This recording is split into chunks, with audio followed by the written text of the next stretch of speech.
And I was trained by the Buckingham Palace. I served the Queen during the Royal Navy dinner for Christmas with the presence of Queen Elizabeth II, Prince Charles, the Prince. And I was gravitating around that area in London. We lived in a bubble. Where I come from is a rich area of Brazil with a lot of farms. And I haven't seen poverty until then. When you grow up, if you choose something that you really love, you never get tired. You will get tired, but it's the sensation of fulfillment and achievement.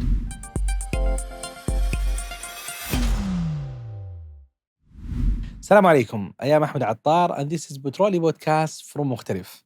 We share stories that help you find your best career. Our guest today is Marcel Di Paula. He found himself in learning and development industry after moving from Brazil to London to Dubai to Jeddah. Enjoy the episode. How long have you been in Jeddah? 7 years. Oh, mashallah. 7 years now. How you spend your weekend?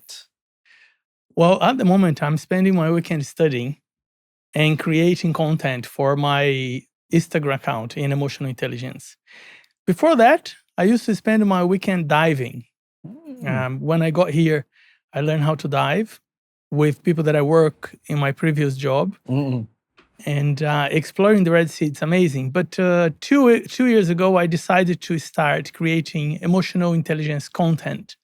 And I do that in Portuguese for my Instagram account.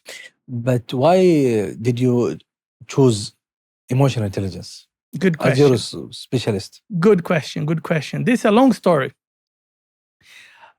which is to do with all my transition countries that I lived. And Do you want to get back to do you want to Brazil? Yes. Do you want to Yes. start that? So I'm originally from Brazil.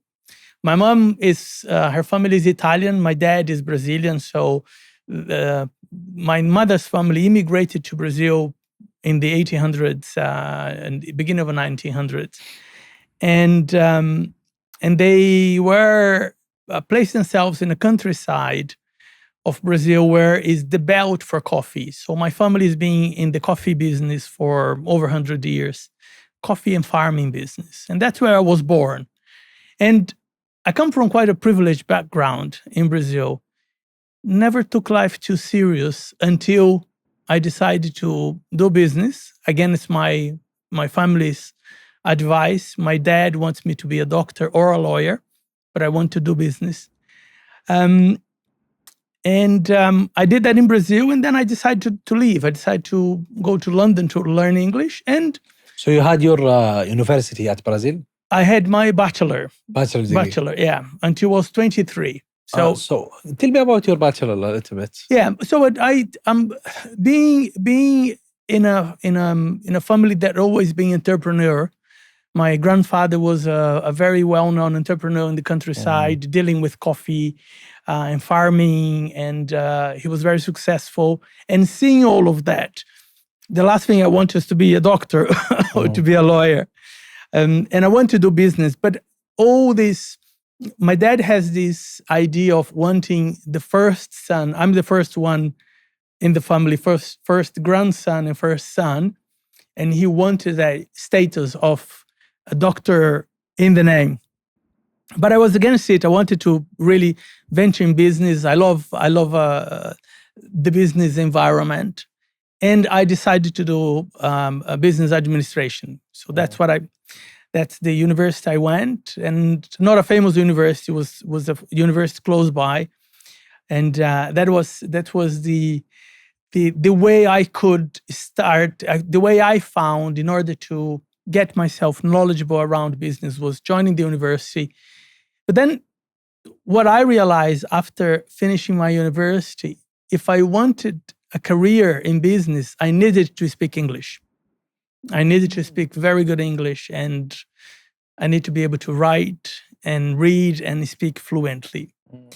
So I had a decision. So I had a bachelor degree, but I couldn't get the job that I wanted. I couldn't get into any of those training management program, which requires English. I did 2 trials in Brazil. I failed. Then I decided to stop everything and dedicate that time to go and learn English. Again, against my family wishes. They wanted me to stay and work in the family business, but I decided that I wanted really to venture the world and to learn English in London.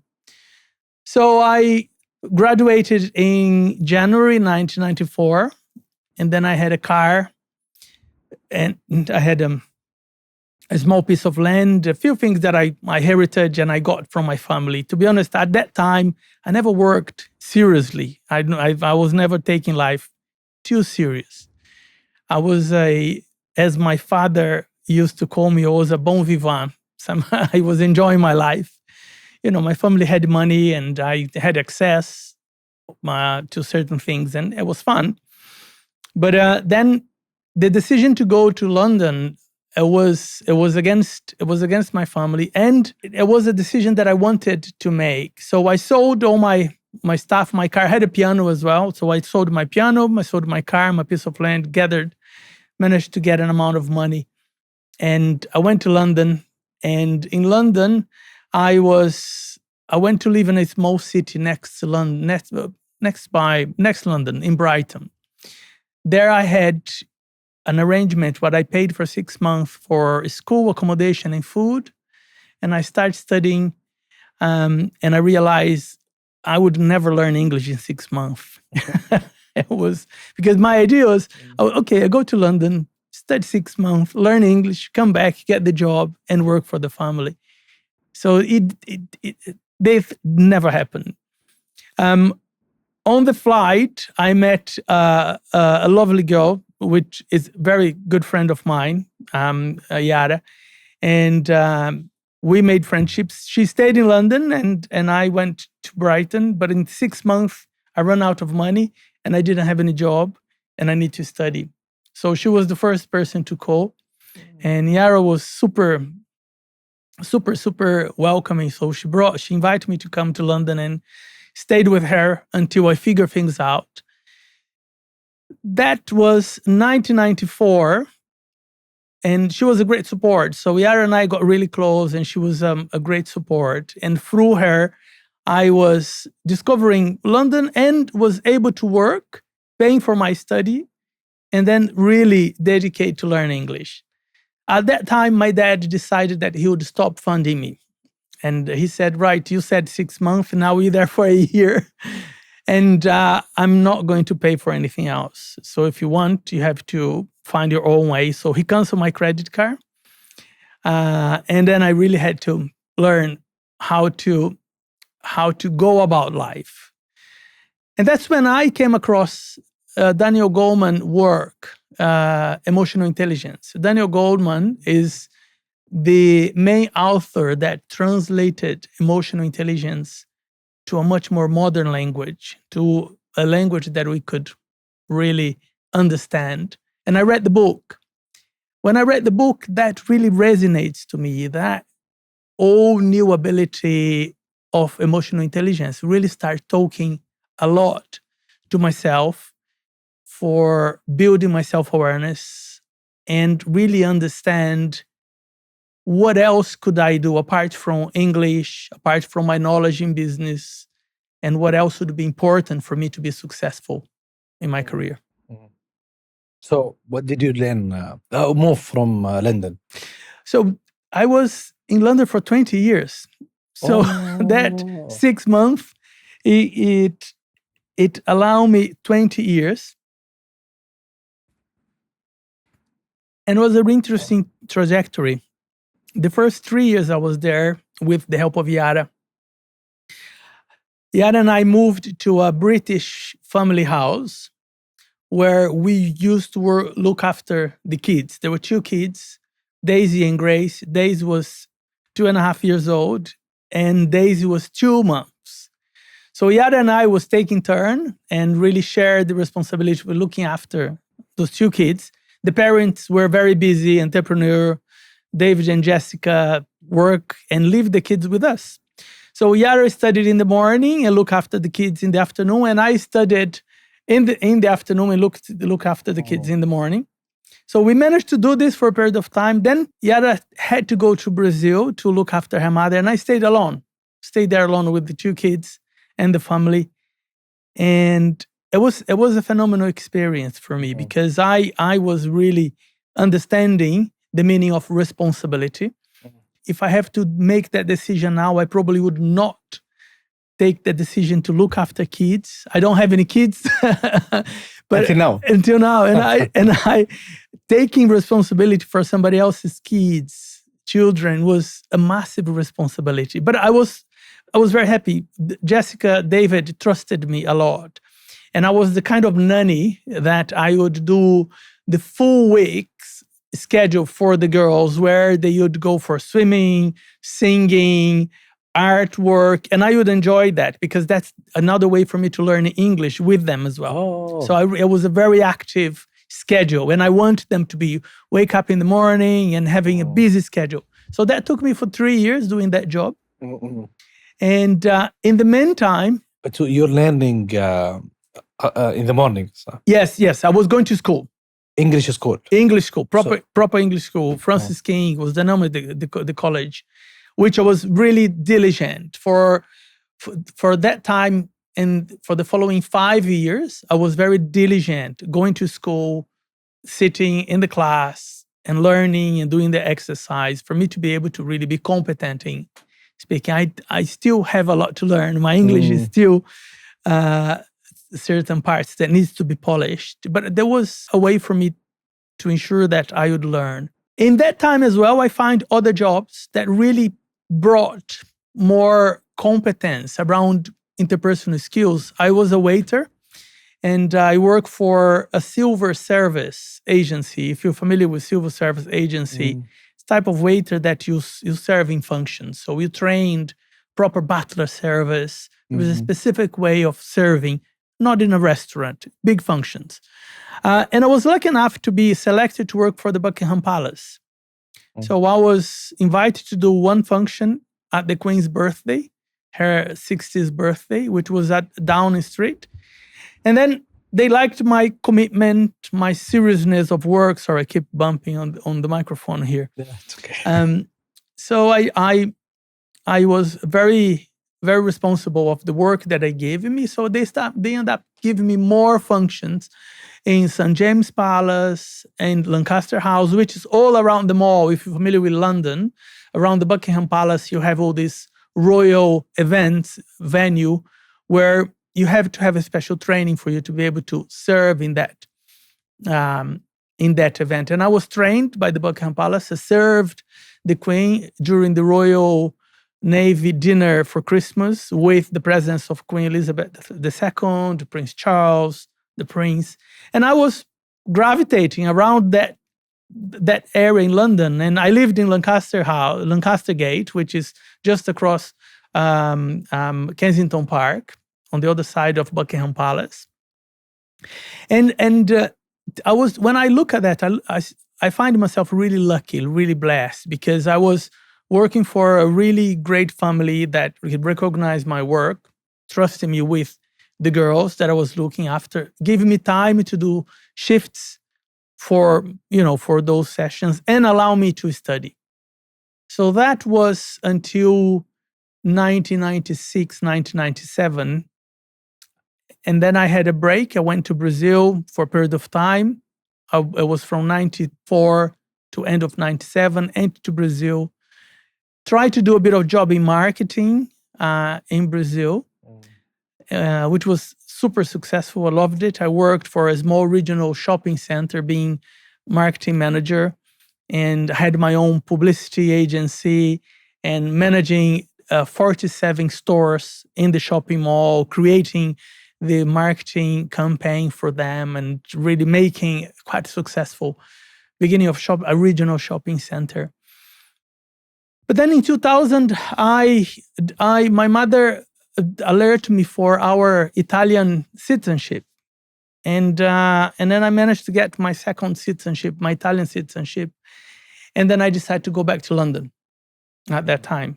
So in 2000, I went back to London. It was me, my two sisters, my cousin, and ex-girlfriend we all went, and it was 5 of us living together in 2000, and that's when my career of training started. So I found a job again as a waiter in Pizza Express. Pizza Express is a chain of restaurants. At the time, there was about 230 restaurants. And I started as a waiter.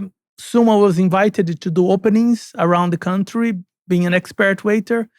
Then I became an opening waiter trainer, really specialized in opening restaurants. I lasted for 13 years there in Pizza Express. So I started I joined as a cleaner. I was cleaning my first 2 weeks of job. I was cleaning the bathrooms. And then they saw I was too good for that. They let me start serving coffee. I was the coffee boy. Then moved to the floor. I was a waiter. And then 13 years later, I became the training manager for the business. And with that, I had the opportunity to go to India. I lived in India for 1 year in Mumbai, opening the operation for Pizza Express in Mumbai. I also did a small project in Hong Kong, in China, for Pizza Express as well. And in total, I opened around 187 restaurants for MashaAllah. Pizza Express. MashaAllah. But you found yourself a training. Yes. What's your first training session? My first training session was about health and safety.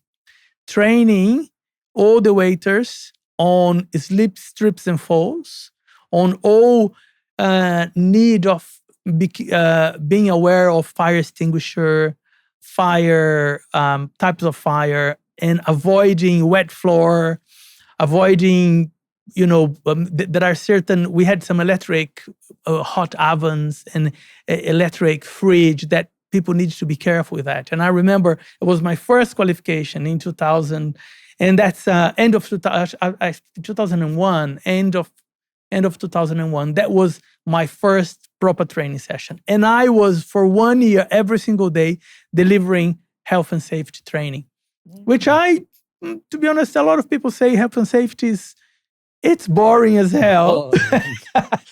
Yeah, safety always boring. It is, but I enjoyed it. I learned. You enjoyed. I think you enjoyed more the training. Also. Yeah, I love meeting people.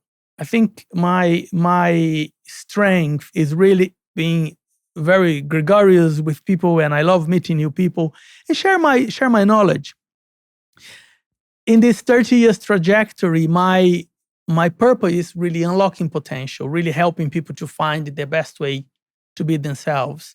And right in the beginning of my career, this is what I believed. This was I really. You discovered your why at this time? I discovered what I liked. I think my why came a little late. I knew I had fun. I love gastronomy. I love traveling. And that's what has happened to me. So I managed to travel all around the UK, all the way from Inverness in Scotland to Land's End in the Cornwall. Open restaurants in small cities that I don't think even English people know they exist. And meeting new people, helping with recruitment. I was really lucky. I had a team of people that really trusted me. My boss at the time, Alison Tafts, which is still a very good friend of mine, gave me a huge opportunity. At that time, my English was much more broken than it is now. But it was fun. It was fun. I remember my first assignment was going to Jersey in the Channel Islands. And Jersey, the Jersey Island is the place where a lot of rich people put their money. They don't pay tax. And it's very sophisticated. So I was there for a month. Opening this restaurant in St. Helier. And it was such a joy for me, being this Brazilian coming from a small countryside. I lived in a bubble, all of a sudden finding myself in the Channel Islands in Jersey, opening this restaurant, it was exciting. For me, it was I was really doing what I loved. So your last year, or you started 20 years in London. 21 years. 3 years in the beginning for learning English.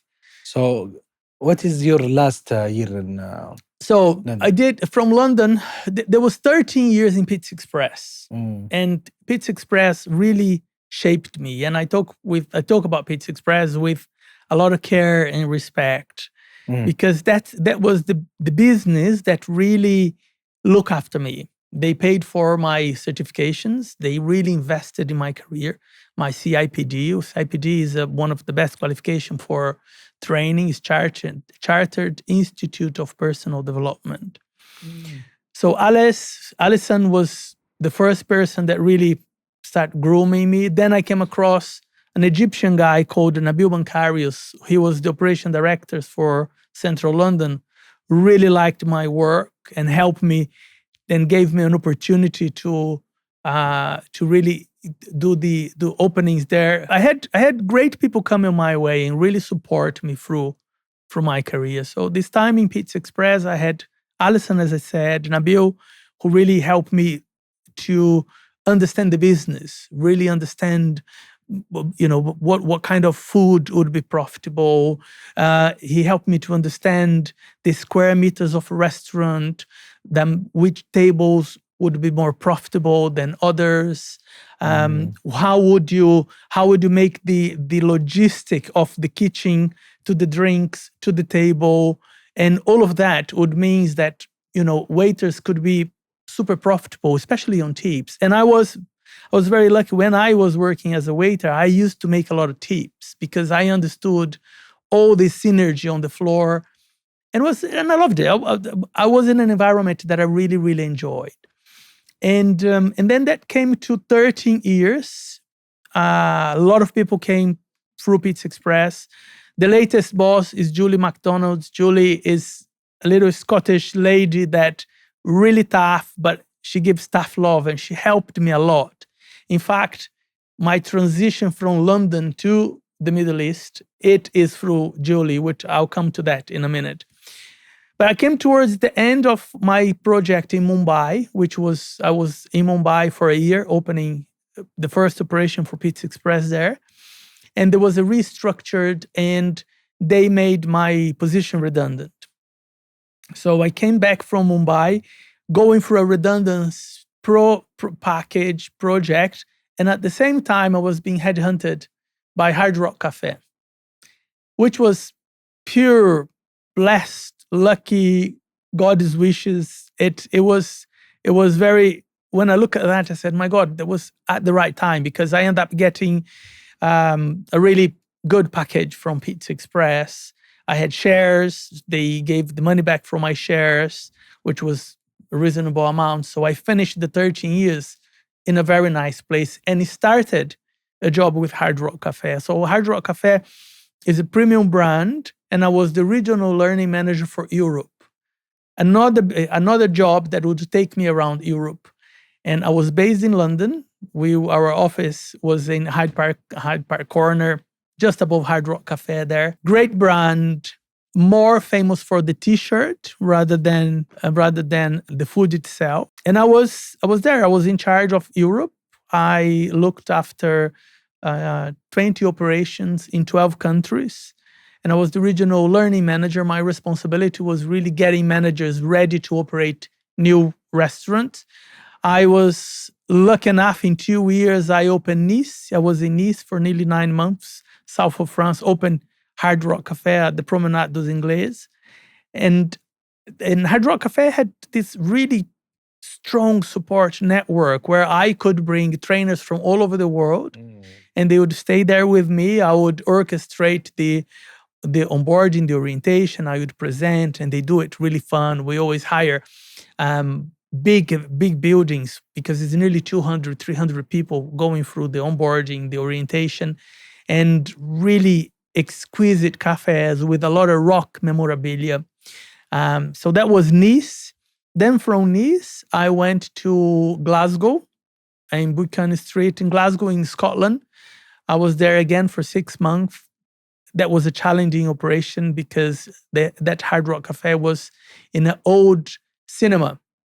And the logistics of kitchen, floor, drinks was very hectic. But we managed to open very successfully. And from Glasgow, I went to Vienna. So I was in Vienna for another 6 months and helping recruiting and training the staff there. It was great. And on top of that, I had training venues in Barcelona, in Madrid, in Florence, in Venice, in Lisbon, and Munich. So I was traveling. I basically lived in an airplane for the next 2 years when I was at Hard Rock. And then that's when in end of 2014, my life in Europe ended.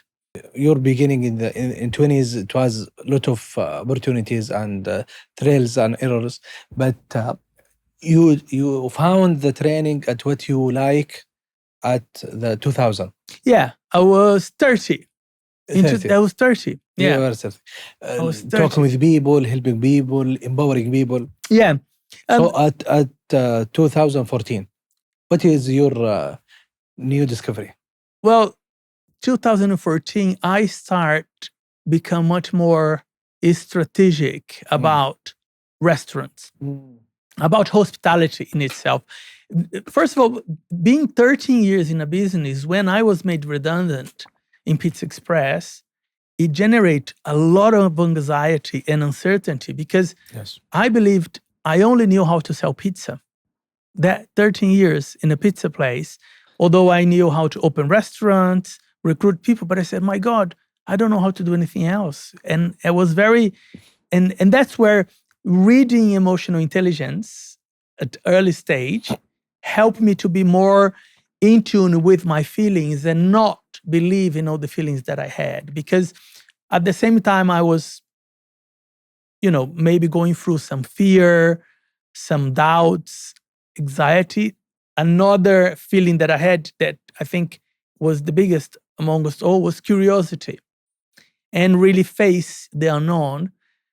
So from start as a joke, as a waiter, and not really, I fall into training by chance. I didn't choose to be a trainer. So because I was really good in doing my job, I was very methodical. I was very committed. So I'm very rare I would turn up late at work, and I always give an extra hand if they want me to stay longer. But that was my mentality since I left Brazil to go abroad. I always had this mentality that it depends on me to go the extra mile, me only. So for everything that I do, whether I was a nanny looking after the kids, I wanted to do more because it was fun for me doing more. When I was cleaning the bathrooms, the toilets, I remember I wanted to be known for the toilets. The only way I found was going and buying the special smell, which was very different. So people would go to Pizza Express and they would write a comment. The pizza was great, but the toilet was super clean, and that was the special smell that I never knew. So I always did that on purpose because I believed it was my responsibility to make myself memorable, make things for people who would remember me at somehow. But I had that in my mind since the beginning. Another thing that, going back to my upbringing, my mother, she always been my role model. My mom, she's a dentist. She's retired now. She's 80, but she was a dentist. And I remember growing up and coming home, and she was lying down on the sofa, and asking her, "Why are you tired?" She said, "I'm tired of something that I love doing." And I tell you, when you grow up, if you choose something that you really love, you never get tired. You will get tired, but it's the sensation of fulfillment and achievement. And I had that in my mind. So growing up and going through my career, I always had that. I wanted to be able to feel that. I wanted to be able to experience that feeling. And then bring it forward in my experience in London with Pizza Express, then Hard Rock Cafe. I had this sense of being tired, but being happy of what I was doing. And I was in an environment that I wanted. I was lucky. Hard Rock Cafe allowed me to visit 70% of Europe in a lot of countries and experience those countries from a very different perspective as a tourist. I was there as a businessman, helping the business, interacting with a lot of locals. I still have friends. Benedetta, she was a great friend of mine from Florence. Now she's in Rome, but still good friends. The people in Pizza Express, people I met in Scotland, people that I met in London, all native people that really added to my knowledge. And you asked what was different for me when I left Pizza Express to join Hard Rock Cafe.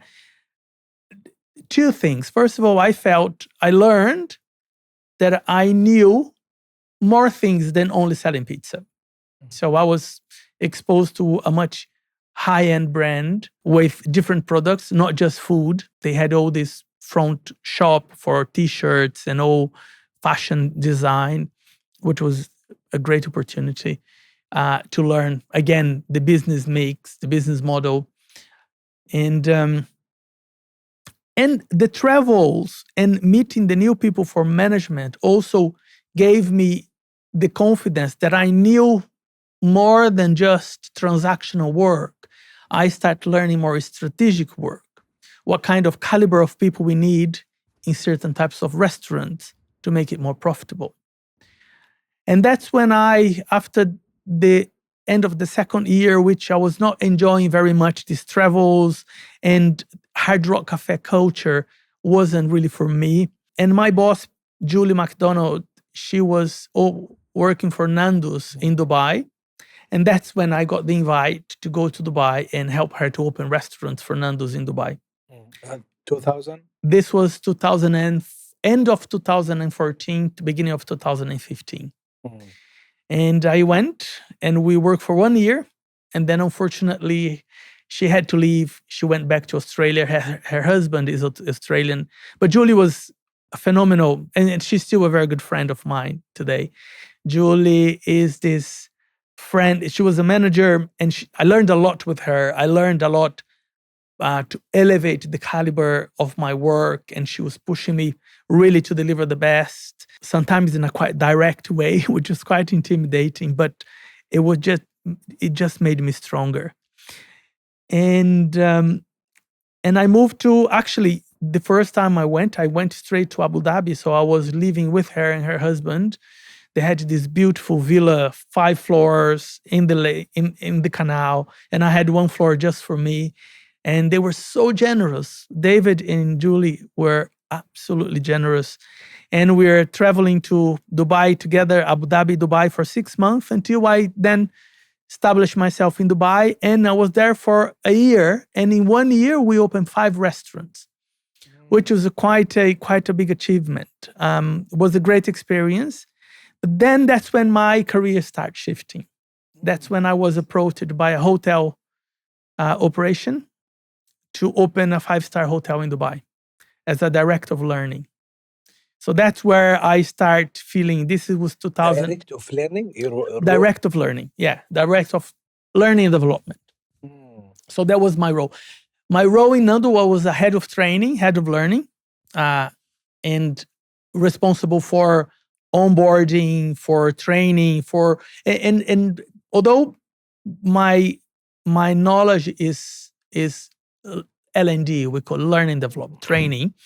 Anything technical, I always bring people with me. For example, in Pizza Express, I never know how to cook properly. So I had a special chef that would come and would become the trainer, and I would help them to understand all the framework for training. The same way when I went for Nando's, when I went for all those brands, I would bring the technical experts with me and build the strategy for learning. Hire learning and development director? Every company that believes in people, they should have an L&D. Every business that believe in the potential of people, they have to have a resource to develop the people. Not everybody has. Not all the company have. It costs money. It's an investment. But if you think of the longevity of business, is made by people. Yes. And you can only bring the capability of people. You can only bring the best out of people if you have an infrastructure to train them, to let them know what to do things. And that's the position that I always been. This 2015 was you shifted from. I want to know the when did you shift your career to be L&D director? It was in 2016, end of 2015, 2016. So you can't identify yourself as a L&D director? No. It actually my career was quite fluid. My career, I always knew I love training. And that's something that I love until now. I always knew that I love teach people. I love helping people to learn different skills. That I knew when I become a waiter and helping people to be the best waiters, making more money, be more intelligent about their sections. That I knew. I suffered a little, actually, I suffered quite a lot with imposter syndrome. Are you familiar with the term imposter syndrome, thinking that I was never good enough? And I remember talking to Julie, and Julie, my boss, said, "Look, you were in London, and and I was. By then I was coming up to 20 years in London, and I was able to reach to a managerial level. So I was a training manager, I was a regional manager, and I was never able to give that step up to become a head or to become a director. And I felt in London, I was competing against British. I was discriminated. My mind was a little bit messy because I was not only having imposter syndrome, but I had a huge victimization. I believe that, if I didn't get the job, it was somebody else's fault. It was never my fault. So I believe I have this victimization mentality, it doesn't help us, right? You either become the owner of your own destiny, or the victim, or you blame everybody around you, and that's not really good. I'm going to take this. Yes. Do you believe that the childhood affect the entrepreneur journey, the leadership style? I think it did. In my case, there are a few things that impact. I think I never learned about money and work when I was growing up, but I had it, right? When I was 13, I had a checkbook, I had credit card, I learned how to drive. I was 14. So my dad had farms, my grandparents. So I was in an environment where there was money, but I didn't know where money was coming from. I didn't really understand the currency. I didn't understand the responsibility of have to work to be rewarded by something, responsibility. I also still have a very powerful, in the region that I come from, I have a very powerful surname. Yeah, the upbringing, I believe there are a few things that if I had kids and for parents, I really encourage difference. I encourage parents to really educate kids in the principle of understanding there is responsibility, where money comes from, how important for you to be intelligent about money, never spend more than you earn, and understand all these basic concepts that I was only able to understand when I left home. And I learned all about that on my own when I was really venture London. I had a piece of plastic, was a credit card that I knew if I swapped this, I would get whatever I want, but I didn't understand the concept. And we lived in a bubble. Where I come from is a rich area of Brazil with a lot of farms. And I haven't seen poverty until then. Only when I moved to London that I realized Brazil was a big country. Only 3% of the population had the lifestyle that I had. And I think I was learning things late. I was learning things very late in life. Can you tell me a little bit about the work culture in Brazil? I think every country has some beliefs, some values about working. What about Brazil? Look, I never worked in Brazil, to be honest, because I left. I worked in my family business for a period of time, but I never took it too serious. Then soon I left. When I went to university, after graduate, I left. But I'm now back and studying. I'm doing a postgraduate in a university, in a Brazilian university.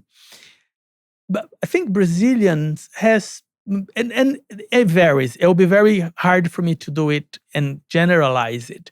But Brazilian has a very big family values, but it does believe in that being part of family. And does that reflect on in certain business, it does. But I still think Brazil needs a bit more development in putting the employee at the center of the decision and really helping, creating space for people really to prosper. And there are more modern businesses now. They really look after people, and there are businesses with great values. You see, Natura is one of the cosmetics business, and they have a huge value system that really value employee, value hard work, give opportunity for people to develop. There was a good friend of mine who's just started a business startup, and his daughter is very successful in Brazil. They just started a new brand called Mascavo, and I can see they have these very strong values in really caring for people, caring for their customers, caring for the people that work for them. And it's very easy to see them from our conversation, but also from the videos that I watch. There are, and it's very. I think Brazil, because it's a country under development, there is a lot that they need to do for society and helping people create space for people to work and flourish. But it is a country. Jeddah. I went to listen about your first day in Jeddah. My first day in Jeddah. Let me tell the story how I got to Jeddah, because it's quite interesting. So I was working in this hotel in Dubai, which was a super successful opening, Viceroy, which is a very niche 5-star hotel. And then one of the directors of Flyer Deal stayed in the hotel. And he was interacting in the hotel and learning and being really quite surprised by how he was treated in the hotel. And one of the things that he come and tell me, he's a dear person. I call him friend. I'm not sure if he calls me friend, but his name is Ami. So he was coming out of the taxi, and the doorman takes his luggage and say, "Mr. Amin, welcome to Viceroy." And he was so surprised. He was going, "How do you know my name?"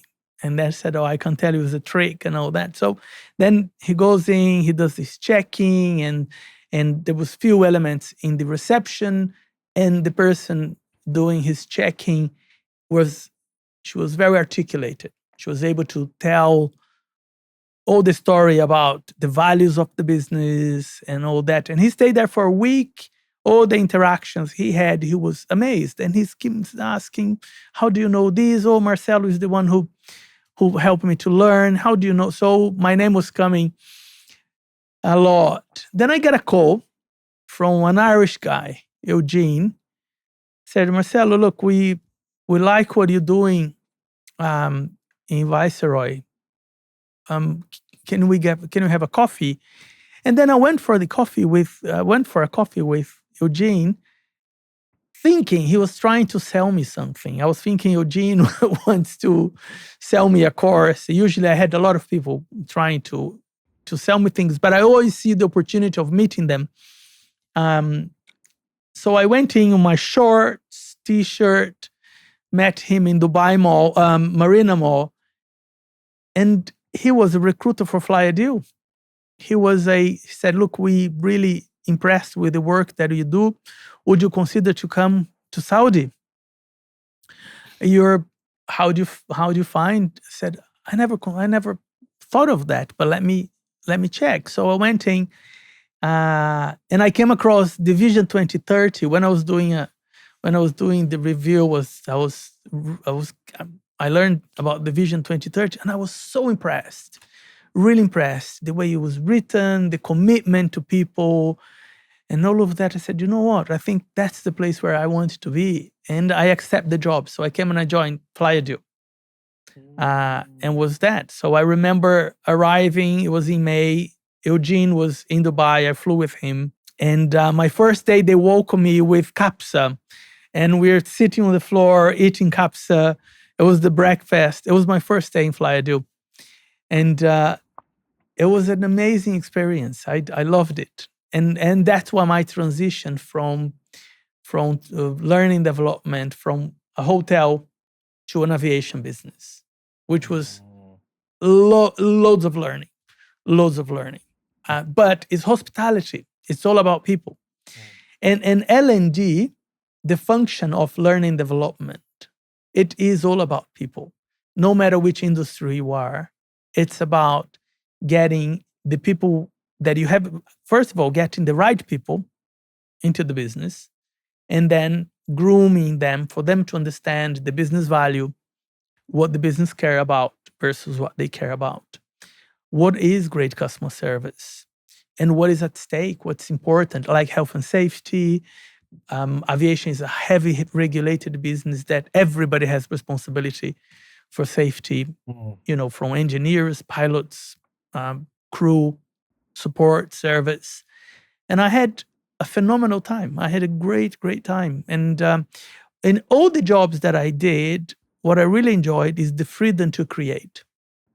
From Pizza Express, which I create my little models of opening restaurants very effectively, to Hard Rock Cafe, which I implemented the learning manager stores and how we would get them very successful opening a restaurant successful. Hard Rock Cafe had previous history where they would open a restaurant and they have to close the restaurant 2-3 months down because things was not really well implemented. So my 2 very successful openings, we didn't have to close the restaurants. We opened and functioned straight away, very different from the previous restaurants they opened. They had to shut down to open it again because the infrastructure wasn't done. And then this transition. Nice to mention that we have a specific specialized podcast in aviation. Right. It's called Amial.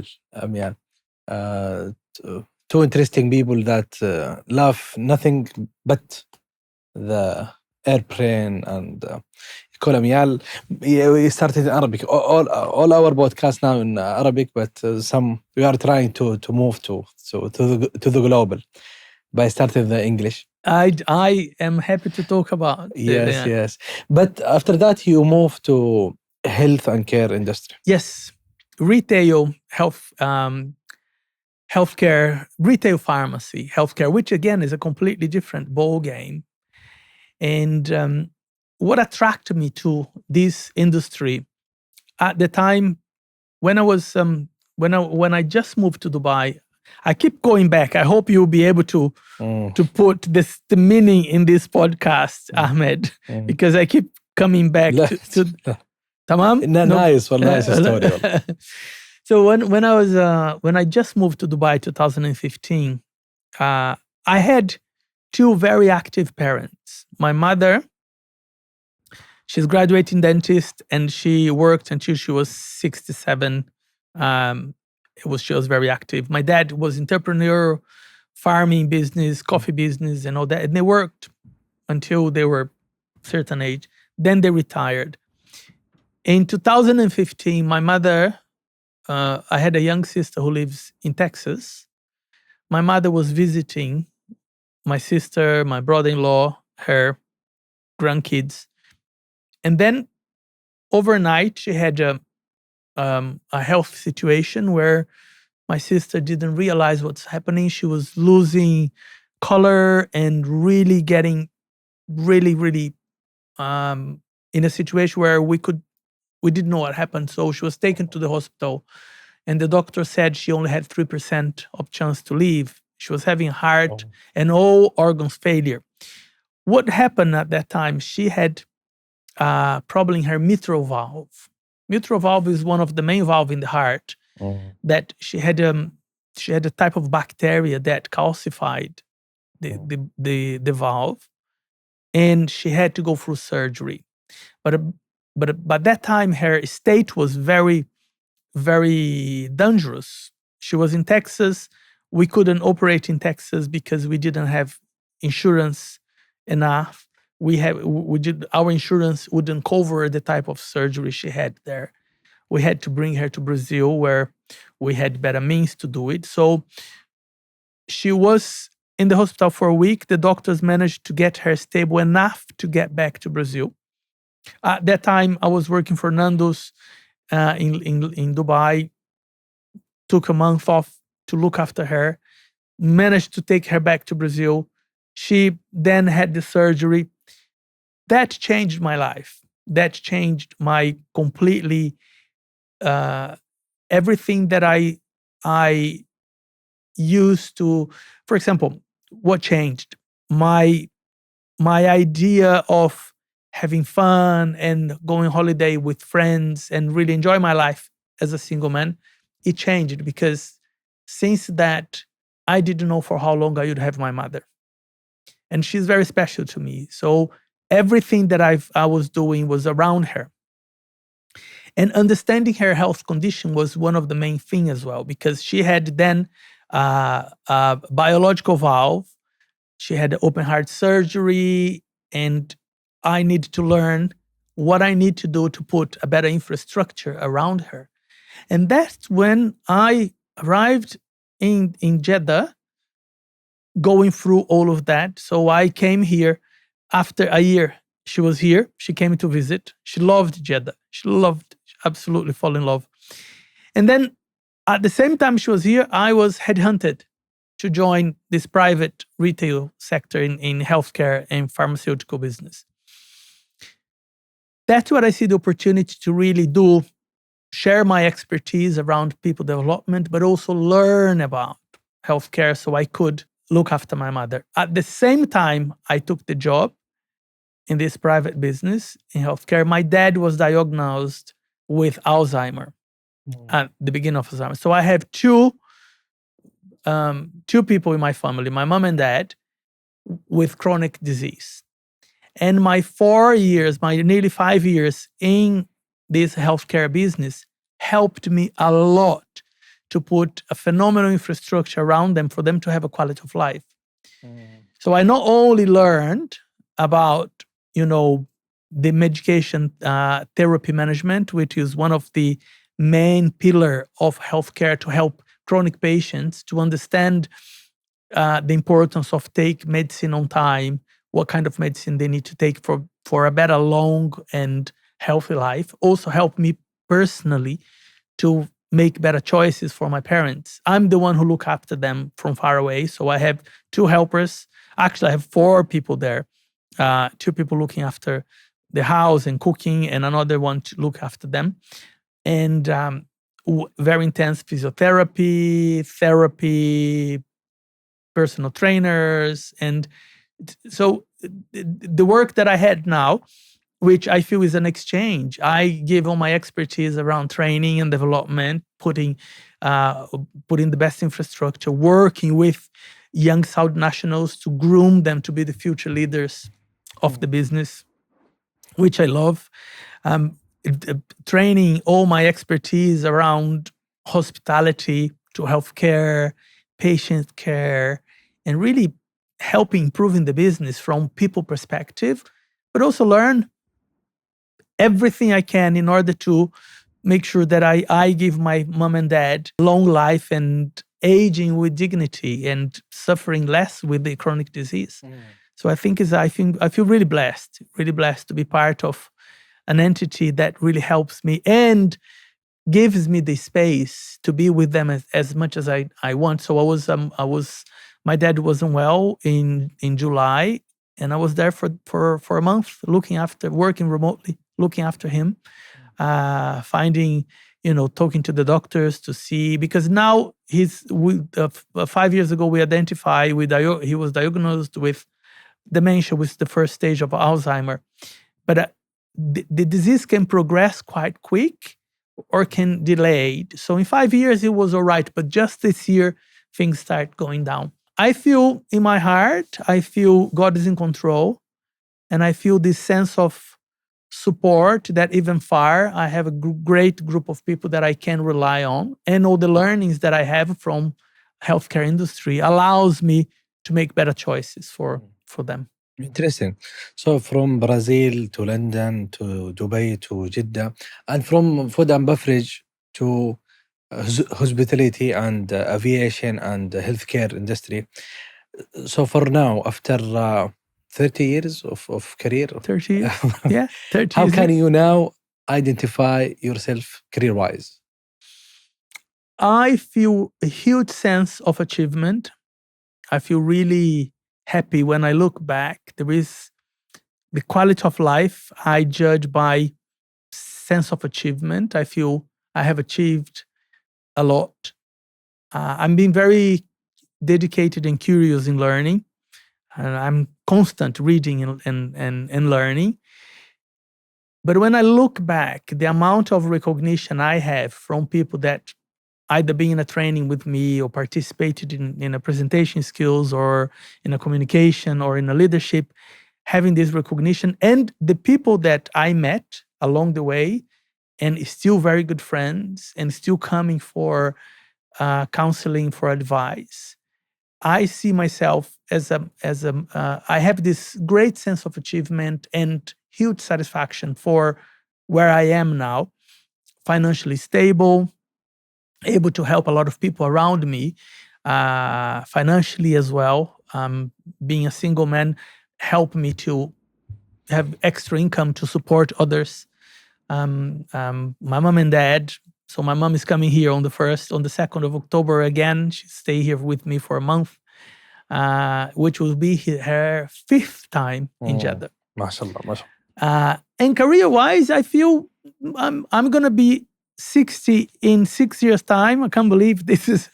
I'm gonna be. So you are 54. 54. I feel really blessed. There was never one day in my career that I want to change my career. And I tell this to the people that come on my way.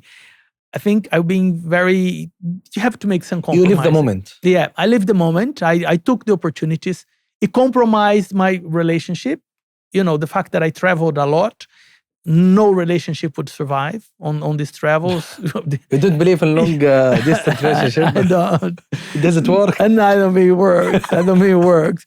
But also, I'm being very career driven. And I love the fact that I can jump in the most exciting projects. Like for me to go and live in India for 1 year, it was such a experience because India is this love and hate, a lot of poverty, but you learn so much with the people, the humbleness, the beauty and the diversity of the country. Amazing. And here now, the Arabic word and learning about Islam and learn about Quran and learning about the values. And I feel really blessed. I feel really, really blessed that I had the opportunity to. Do you believe that there is two type of people, career-oriented and family-oriented? And in certain point in anyone's life, he has to choose which one he is. Yeah, I don't believe in this binary yes or no or black and white. I think there was always an intersection. There was always an intersection. I think it's about decisions one has to make and then live with it. I think it's important that live with it and choose what is right. Because the one thing that I never done in my life is regretting. I look back, I said, oh, maybe I should have thought of a family. I never regret that. One thing I knew since early stage, I never wanted to have kids. That was something that I knew. This was a decision. Yeah. Oh, I knew. Maybe after you raising the two kids. Yeah. Yeah. Yeah. Being a nanny. Yeah, you're right. Being a nanny, I know how difficult. But I know. But you could have kids and not have the little responsibility of being a nanny. No, but it's not that I don't like kids. I think there are a lot of kids that need care in the world that I'm happy to dedicate for them. I'm happy to dedicate for those abandoned kids, for the kids that they don't have parents. And I want to do, and I'm already doing it. So I work with an orphanage in Brazil. They look after 20 kids, 20 abandoned kids. And that I do, when I go there, I train the carers and I give financial support to buy shoes, to buy iPads, and to create a better environment for them. I also have I have a cousin, she has a daughter, she's a single mother, and I look after her, I pay all her studies, and every year I'm there and helping to educate her, making sure. So I don't have kids of my own, but I love to support kids in the world and people. There is a lot of kids without the opportunity. And my dream is to have this entity that will create opportunities for kids, will teach them key interpersonal skills. So when they get to their 18, 20 years, they already employable. They would be reaching the market. They could get a job. They would know how to navigate through corporate. So I think this is 100%. I believe that career story doesn't begin from graduation from the university. It started very far away. I think from the 5 years, learning the responsibility and learning the habits. Childhood has very high effect on our stories. Indeed. I do believe, and in my case, I was privileged to come from, a rich background. But now, understanding my privilege, I understand what I need to do in order to help other people that feel privileged or had the privilege to give back to society. Really, not just sit in the bubble and live in the bubble, because I think it would be very easy for me to say, yeah, I got where I get. I'm here with my director position, lived in 80 countries, travel more than 50 countries. It would be all great and think, yeah, I did all by myself. But no, I had, I started ahead of so many people. I started ahead by having good education, have family with money, and that is only a minority. And I think people like us that has this opportunity, we need to work towards create opportunity for people who doesn't have that opportunity, right? To help others, to make sure that we create a more fair environment where kids don't struggle to think what they're going to eat on the day, right? Choose whether they're going to have lunch or dinner because they can have both. And I think that's it's something which is very close to my heart. Interesting. Nice to hear your story from the beginning. My last question is, any advice or secret or something you want any high graduated student at the age of 18, take it seriously.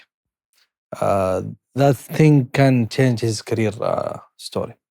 A very good question. In fact, I think this is one of the challenges that we have at the moment. With this instant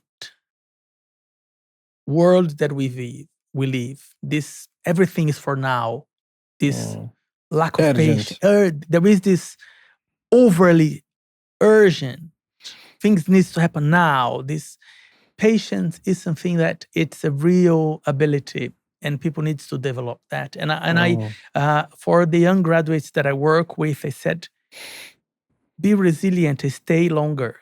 Don't just jump from one job to another without really grasping some skill that is going to make a difference. I think patience is one, resilience is one. Critical thinking is so important. I think we are influenced by a lot of social media, which, you can get a lot of rubbish through social media that really impact the way you think. But you are selective. You can really impact the way you think. I think reading is, you got to learn how to read. I believe, I don't have any data to support my belief, but I believe young people, they don't read. They are not really into reading. And I think reading will enable you to be articulated, to have clear thinking, to be able to really put your ideas across brilliantly. And communication is the key for success. If you cannot articulate your thoughts clearly, if you cannot tell a story where people understand beginning, middle, and end, if people really don't feel you being genuine, you being that robust type of individual, I think the chance for you to be successful is minimum. And the world is being very much more competitive than when I was born. Right? So my advice is patience, resilience, and grit. Thank you. Thank you, Ahmed.